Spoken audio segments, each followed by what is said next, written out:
Hey guys, Average Joe here, and I am back with the long-awaited SNODE adjustable dumbbell teardown. Several weeks back, I had done a NÜOBELL adjustable dumbbell teardown. Someone who had seen that asked me to do the same thing for SNODE, and at the time, I had not heard of this dumbbell.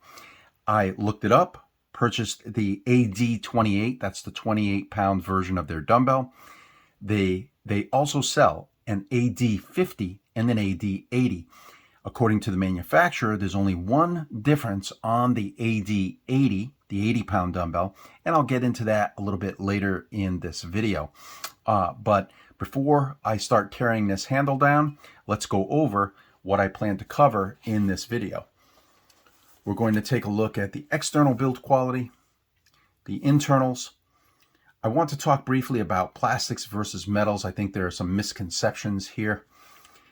The repairability, in my opinion, of this dumbbell, parts availability, according to my conversation with the brand that sells it, the expandability, also based on my conversation with them, and if I see any potential for upgrades, and what I think of the durability of the dumbbell. So,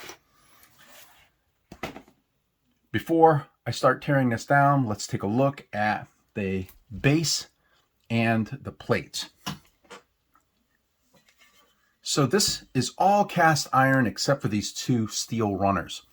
It's basically a one-piece cast iron base, and they add these two runners, and the plates basically sit on those runners. Now these plates can move a little bit on the runners, which, you know, if they shift a little bit and you're trying to put your handles back in, you may find yourself having to adjust them slightly in order to make sure you can get your handle back in. But for the most part, they stay in the position that they need to be in for you to pull your handle out and put it back in. The plates themselves are one piece of cast iron. I love this, in part because cast iron is already ubiquitous pretty much in the fitness industry with a lot of the larger plates. So you're familiar with this material. And, you know, it's proven. The one-piece design without the plastic, like NÜOBELL has their little plastic mechanism up at the top, means that there's fewer things to break on this. It's just a super simple, you know, one-piece plate, and you can see how compact this is versus a larger NÜOBELL or Core or Bowflex plate. This is a very compact plate.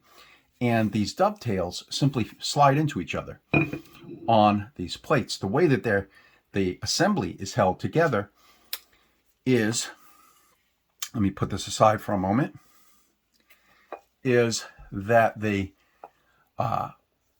telescoping rod of the dumbbell extends out through the plates. And when it extends out, it locks with the dovetails, so that the plates can't come apart. So that telescoping rod is a key part of keeping the entire dumbbell together. But there is no other little mechanism or anything like that in here that you have to rely on. This is it, solid hunks of cast iron that interlock with these dovetails. So now, I love the plates. I think that you know, it's one of my favorite parts of the design. I like simplicity in an adjustable dumbbell. The base itself is non-expandable. So the AD28, in fact, you can kind of see here that it is for specifically the AD28, but it is cast for that one size. The AD50 is cast at another size, and the AD80, these currently are non-expandable. But I'll talk more about that and the possibilities with that later in the video. So let me put this aside, grab the dumbbell, and take a closer look at this. So from the outside, this dumbbell is mostly metal.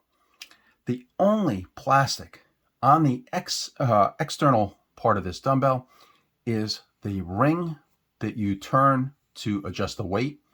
So in this case, you don't twist the grip, you twist the ring, and the tips of the telescoping rods, and I'll take a closer look at those shortly, are the only plastic on the outside. These are all cast iron. These are cast housings and this hollow tube grip into which the telescoping rods retract. The knurl on this is very passive. It's basically a useless knurl. This is very similar to the useless knurl on NÜOBELL. Part of the challenge with this is that this is a hollow tube, and you can't really easily deeply knurl a hollow tube. The pressure of a knurling tool to crush and create these knurls is so great that a hollow tube typically will just get crushed. To get this kind of knurl like I have on my grips, it has to be solid. This is a solid hunk of stainless steel. And so when that knurling tool crushes against it to create the knurl, the part itself doesn't collapse. That is why a lot of the knurls on these hollow tube adjustable dumbbells is just very passive. I mean, it doesn't even feel really like it's knurled at all. It just feels a little bit, not even, it's like a fine grit sandpaper at best. So, the other thing I love about this dumbbell is how easy it is to disassemble it and to get to the internal components in order to do any kind of repair or upgrade on it. What we have is 3 Allen bolts on each side of the dumbbell. And you don't really need to do anything with this side of the dumbbell, just this side. Excuse me. So in order to work on this dumbbell, you really only need to disassemble this one side, as you'll see in a moment, and you don't really need to touch this side at all.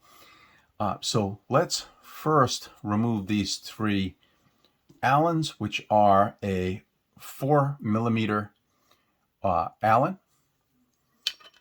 And I've already opened this dumbbell. I did it so that I could understand the internals before I start talking to you about them. But we'll take a closer look here.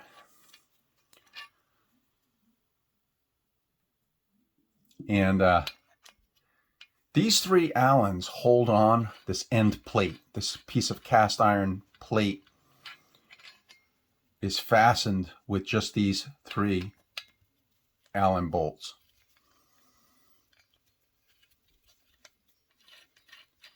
Okay. So now that we've got those off, let's take this plate off. It just lifts off like that. That simple. And you can see it is a cast iron, and then it has a sleeve here that is inserted into that cast iron part, and it has 2 guides. Those little guides match up with the slots on this telescoping shaft, and there's a reason for that. This is what enables this part to extend and retract the way that it does, and I'll show that shortly. So let's put this aside, and now we have 3 Phillips screws that hold this piece of the assembly against the rest of the housing. So we're going to take our Phillips and detach this part.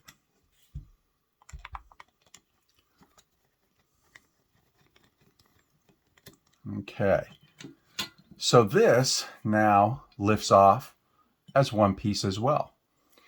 And you can see here that this is basically just a piece of cast and machined metal as well. And there is a little button here that is the locking pin mechanism, 2 springs and a button. And the way that this works is it locks into these slots. on the ring. So when you put this dumbbell handle in the stand, it presses this button in, and when this button is pressed in, it goes from here inside to here and allows this ring to then rotate. Very simple mechanism, 3 parts. Put this aside, and we now have the internals for this.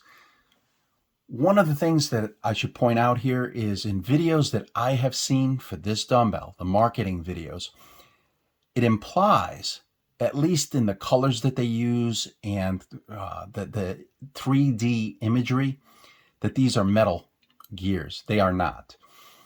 These black components are all nylon. The white components as well, also apparently nylon. Essentially, what you have here is a metal shaft, and it's a movable shaft. You can actually push this back and forth with your hand, and in a nylon gear. And there are 3 such gears like that in this dumbbell.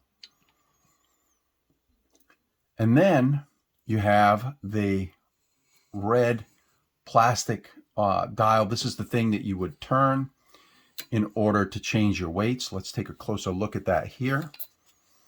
Basically, you are rotating that like this to change your weights. Oh, this also is 10-pound increments only.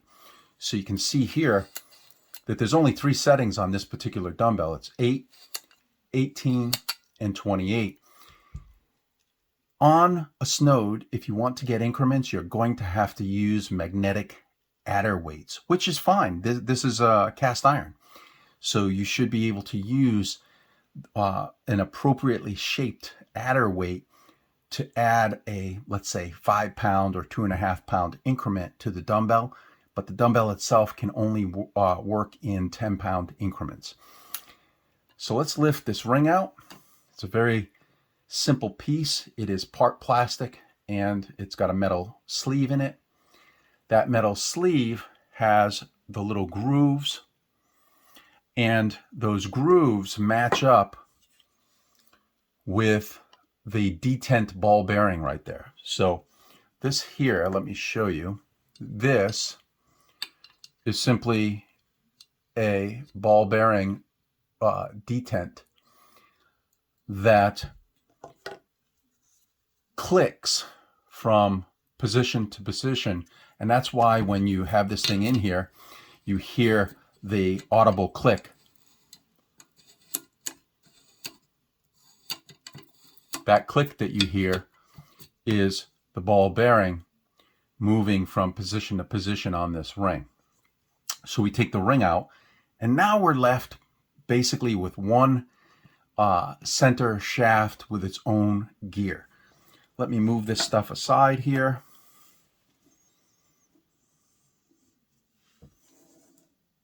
And tip this on its end. And what you have here is one center shaft. If you look down in here, it's hollow, and the only, you can actually see right here, it's hollow, and it has just these 2 alignment grooves here for the shaft itself. It matches up with the shaft. So let's take a look at this shaft. It is basically a ring gear bonded to the center tube. It's most likely a nylon material. I'd have to ask the manufacturer, but I believe this is a nylon. And then you have the 2 pieces. There's a piece here and an identical piece here. And it's almost like barrel rifling, right? Let's say on a rifle. It's got that kind of groove pattern to it. These are for the followers, the cam followers. And right here at the end of this tube in that last little bit of the tube, there is the matching rifling, if you will, on the tube. And so what happens here is that rides in that rifling. You can see if I push it in, pull it out, that's what is getting the or causing the telescoping motion. And you've got that here on both sides of the shaft. Now, a couple things. One, on the AD28 and the AD50, it's this style. I am told, I have not seen it myself, but I am told that the AD80 has an entirely metal center shaft here, but it wasn't clear to me if this is also metal or if this is nylon and just the telescoping rods are metal. So I hope to get some clarification from the manufacturer so that I can share that with you down in the comments below once I know that information. So technically, this is a potential weak point. However, I don't think that this is going to be quite as weak as NÜOBELL. This seems like it would hold up better over time than a NÜOBELL, but only time will tell. This is a relatively new dumbbell. If this shaft was forced, so, if I put this in here, imagine that you drop this dumbbell on its end, like that. If you drop the dumbbell on its end and it impacts like this, it remains to be seen if it will begin shearing off the plastic that's in here. Because if this shears off, then this is no longer going to retract and extend in the tube.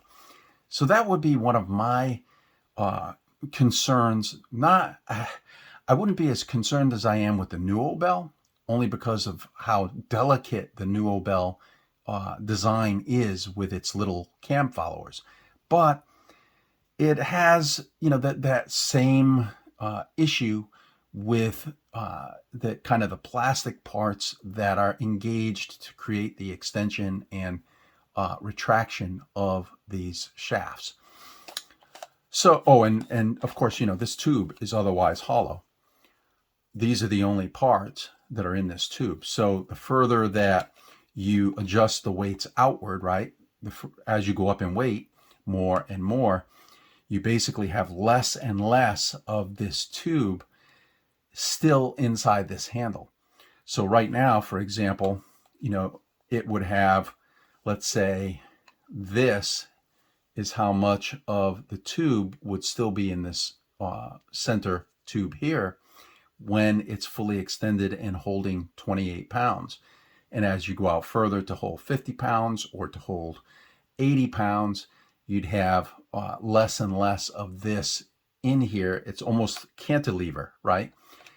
So there is going to be a question of how well does this hold up if it takes an impact like this?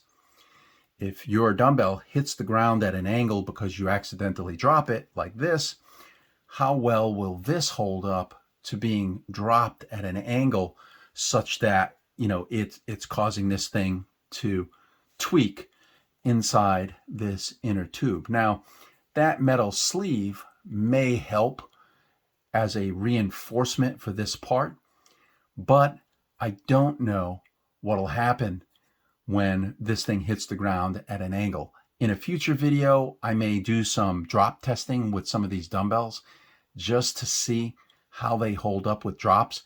But as with most adjustable dumbbells, just don't drop them. They're not really made to be dropped. I think that if you don't drop a dumbbell like this, that it will last a long, long time. I think that if you drop it, the nature of the drop, the way that you dropped it, how far off the ground it was when you dropped it, will affect whether or not this thing is actually going to survive the drop. SNODE claims that it is droppable, but at the same time that they claim that it is droppable, they don't appear to warranty against drops, which is kind of, you can't tell me that your dumbbell is droppable, but then say if you drop it, it's not going to be covered under warranty. I mean, then don't tell your customers that it is a droppable dumbbell. So that is, another little issue I have with the way that they are marketed. Okay, so now let's put this back in. Oh, and this whole housing is just cast with this tube pressed into the casting. You can see the end of the tube here. So the way this thing is reassembled is you drop this in.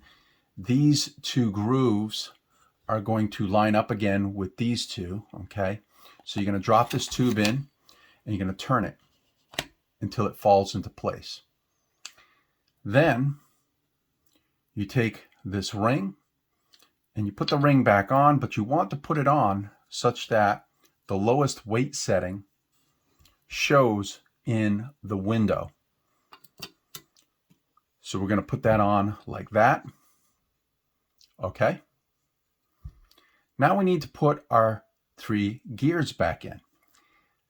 The way that I found that's easiest is first to make sure that the shaft of the gear is pushed out, and you can push it with your finger or you can push it using a tool, but push it out so that it's extended from one side like this.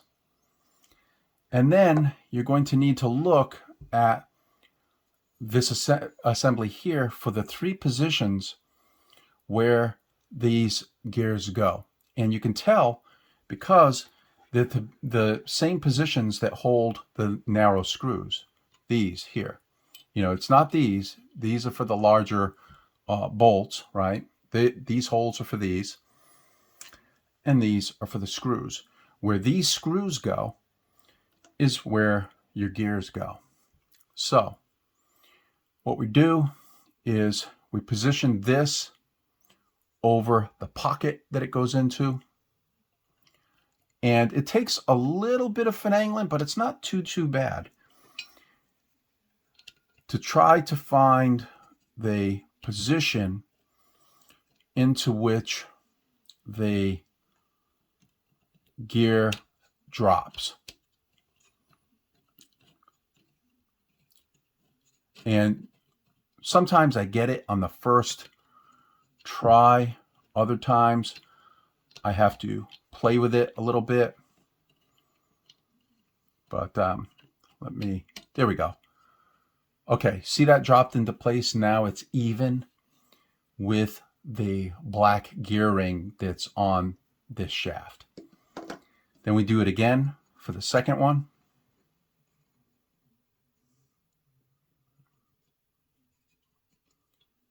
And get this to drop into place.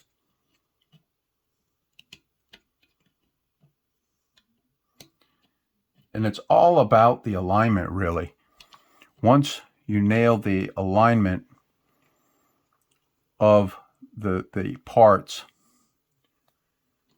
then you're good to go.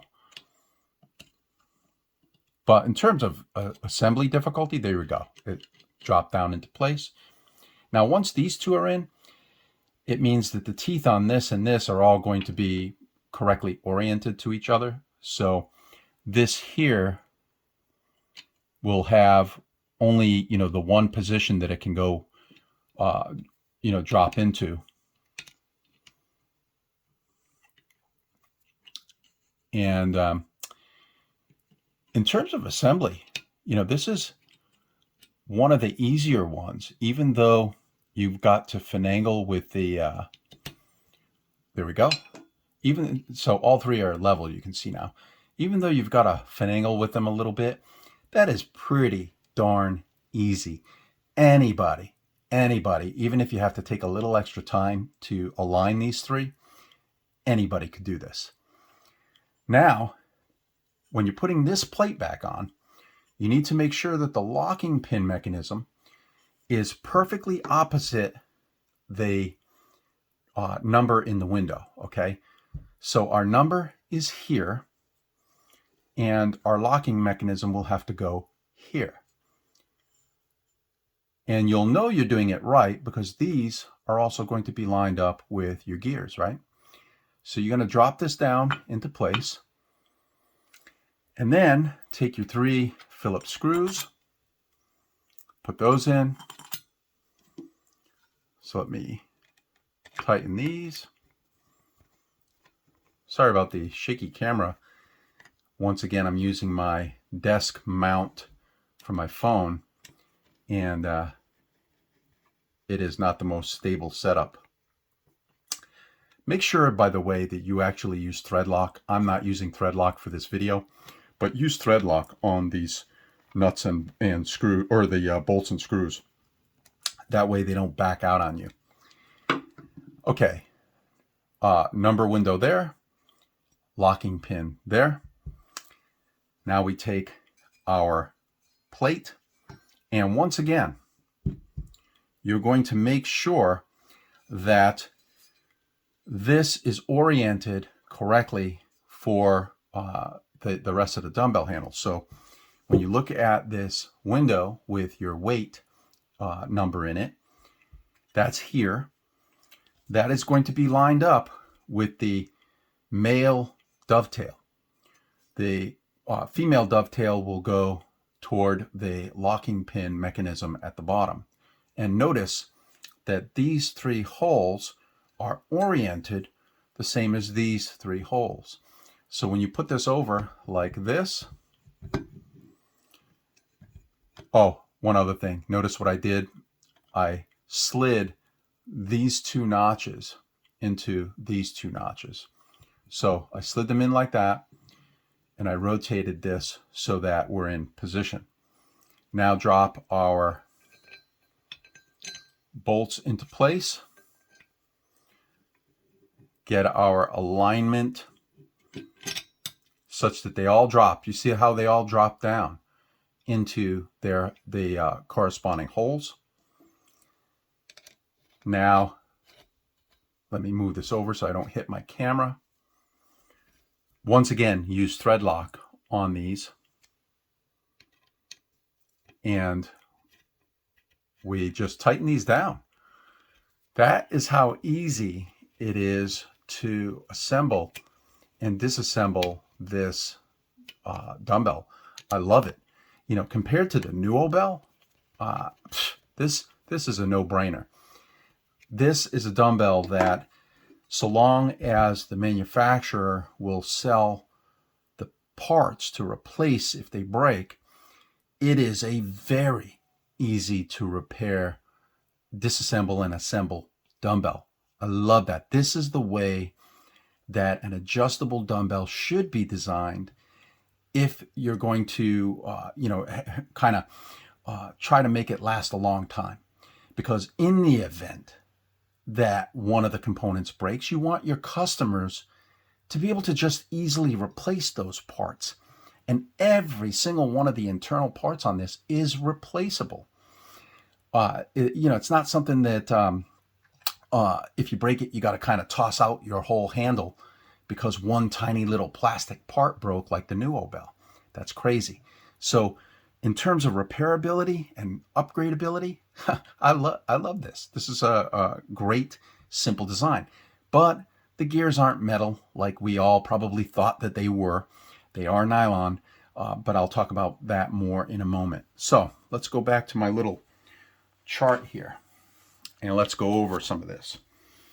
So external build quality, I love the use of cast iron. That's pretty much ubiquitous in the fitness industry. We're familiar with it. It's a material we're comfortable with. The rest of the handle, yes, it has a couple of internal plastic parts, but as you saw, it's easy to take apart and replace in the event that something does break. So the internal build quality, while it's not metal, it is what appears to be a pretty durable plastic, and that rifling, I think, is going to be stronger than the little cam followers on the NÜOBELL. Having an entire groove that has plastic that matches up with the telescoping shafts is, in my opinion, better than having a tiny little cam follower that's riding in that groove. Plastics versus metals.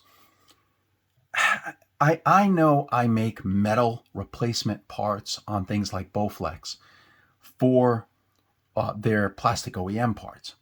But in my opinion, the material depends on your use, and it depends on the particular application for that part. Sometimes plastic on plastic can be a good thing. It's going to have a little more give. It's going to have a little bit of better resilience. If I were to bend this shaft on the screwdriver, it'll be, in some cases, permanently bent. And there's not much you can do about it. You can try to straighten it back out again, but once you deform a metal part, it doesn't just spring back to its original position. If this were, let's say, a fiberglass part or certain plastics, it might deform. In fact, I have some here. One sec here. These are plastics. So this is a metal, and if I bend this enough, it's going to permanently bend.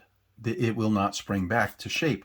But these plastics are going to have that kind of resilience to be able to bend back into shape. So there are uses for plastics in design and in the fitness industry. You just have to be careful about where exactly you use them, on whether or not they're going to be, a better material than a metal part. And in the case of the gears, I think that, I could do maybe some upgraded metal gears, but gears are very expensive to manufacture. There's a lot of additional work that goes into making those little gears. They're typically, from the factory, several dollars each in materials and labor. So I could potentially do a replacement gear in metal for this dumbbell. I could potentially do a center tube replacement for the dumbbell, and I might look into that down the road. But for now, I think that the plastic parts, as long as they provide replacements, it's something that you could easily repair yourself, so it's not as big a deal as on something like the NÜOBELL, where it breaks, it's not repairable. Parts availability, according to the seller, the brand that sells this design, so SNODE, that sells this design in the States, the parts, they don't really have like a parts program right now. They look at it as their dumbbells are droppable. They're not going to have to worry about it. And I said, well, you really should sell the parts if someone needs replacement parts. And so they haven't figured that part out yet. She had said to me, maybe we would ship you the replacement parts and you just pay the price of shipping or something like that. The point is that parts can be available, but they don't have a formal program in place yet for providing those parts. So you'd probably have to ask them, hey, could you send me this replacement part? And then work out whatever details to get that part to you so that you could do your repair. But you could totally do the repair yourself. Expandability, I told them that it's nice. I like what they've done. It's a very compact dumbbell, one of the most compact of adjustable dumbbells. But in terms of expandability, none of them can be expanded today. And I had asked them if they could really look at a way for you to buy, for example, an AD30 and then buy an expansion kit with a couple extra plates, and then buy another expansion kit with a couple more plates if you wanted to create a 50 or a 70 or an 80, and just have one stand. And that one stand might have some sort of movable positions or something like that that holds the number of plates that you have at any given point in time. So they are looking into making these things expandable, but right now, what you buy, that's the fixed weight. If you want to increase the weight, you'd really have to do something like, little magnetic adder weights to get a little bit more weight out of the dumbbell.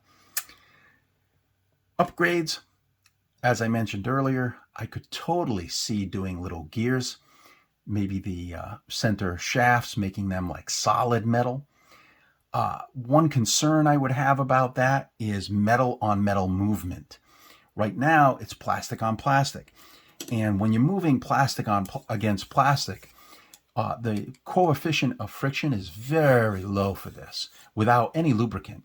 So these two parts don't even need any kind of lubricant to move back and forth against each other without wearing each other down. But metal on metal, without a lubricant present, I would be concerned that over time that this would begin to wear on each other. And for something like their design, that could cause problems of its own. So if I were to do any kind of upgrades of that type, then I think it would have to be a lubricated assembly to really make it last a long time and also deal with the fact that, it's metal parts instead of plastic parts. The other thing to keep in mind, though, is that if something were to bend due to impact, if it's metal, that deformation might be permanent. So if you drop your dumbbell and the metal shaft bends, you are not going to re-straighten that shaft. It is not just going to flex a little bit and spring back to position. It is going to permanently deform. So, that is something to think about. If I did an upgrade for a dumbbell like this, you could very well have a situation where, that the upgraded parts are strong, but if they bend, then it's a permanent deformation and presents its own problems for you. So that's it, guys. The SNODE, I think in terms of durability, this is a pretty strong dumbbell. I like the way that it's designed. I like the simplicity of the way that they built this thing. Definitely has potential for upgradability, has potential for them to create an expandable version of this. Maybe they can even do it in a way that reuses what you've already bought. I don't know. And overall, it is a solid dumbbell. I like this more than the NÜOBELL, hands down. The increments, you can't get the smaller increments. You can use magnetic adder weights for that, but it is definitely a very well built dumbbell, and it comes at a price. These things are not as inexpensive, let's say, as some of the competing products, but it's a solid buy. So that's it. Hopefully you found this useful. And if you have any questions about it, either leave a comment down below or send me an email. And I hope you enjoyed the video, found it helpful, and thank you for watching. And I will see you all in the next video.